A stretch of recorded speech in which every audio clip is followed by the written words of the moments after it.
아파트 재건축에서 상가 소유자분들이 가장 많이 겪는 실무적인 상황을 반영하여 정비사업 선행 단계에서 동의한 후 조합 설립 시 반대하는 과정과 법적 효력에 대해서 알아봅니다. 1단계 정비사업 선행 동의 후 조합 설립 반대의 법적 효력. 재건축 초기 단계에 동의서를 써주었더라도 이후 조합 설립 단계에서는 합법적으로 반대하거나 동의를 철회할 수 있습니다. 독립된 별개의 절차, 정비구역 지정을 위한 동의나 추진위 구성 동의는 조합 설립 동의와 완전히 다른 별개의 법적 행위입니다. 따라서 앞 단계에 동의했더라도 조합 설립 동의서 제출은 본인의 자유입니다. 기존 동의의 철회 가능, 설령 추진위 단계 등에서 조합 설립 동의서를 미리 제출했더라도 조합 설립인가 신청 전이라면 적법한 절차를 거쳐 동의를 철회할 수 있습니다. 상가 소유자의 협상력, 재건축 조합이 설립되려면 전체 동의율뿐만 아니라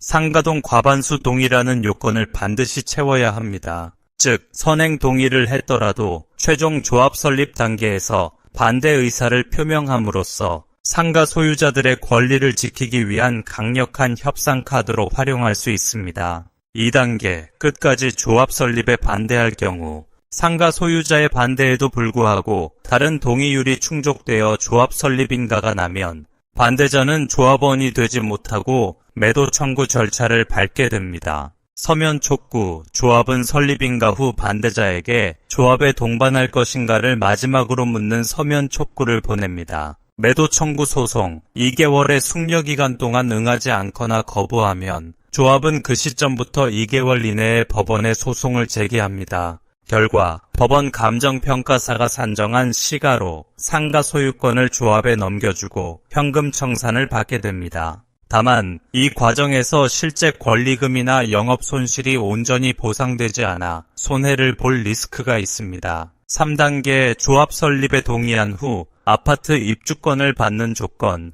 매도 청구를 피하고 조합에 동의하여 조합원이 되었다면 새로 짓는 상가 대신 아파트 분양권을 받기 위해 도정법 시행령 제63조에 따른 다음 조건 중 하나를 충족해야 합니다. 조건 1. 상가 가치가 아파트 분양가보다 큰 경우 새 상가를 분양받지 않는 조건으로 내 기존 상가의 감정평가액이 새로 지어질 아파트 최소 평형의 조합원 분양가보다 커야 합니다.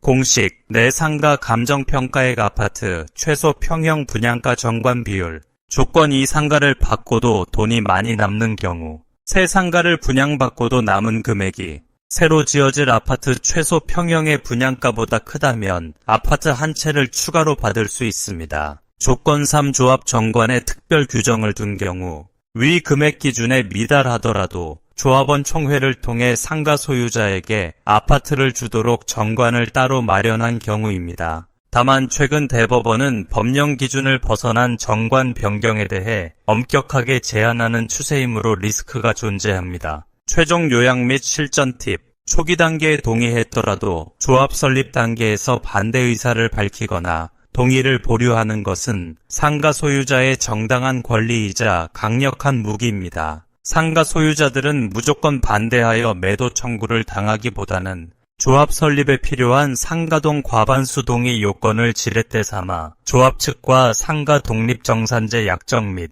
아파트 분양 기준 보장을 서면으로 확실히 체결한 후 조합 설립에 동의해 주는 것이 가장 명리한 실전 전략입니다. 이상 끝까지 시청해 주셔서 감사합니다.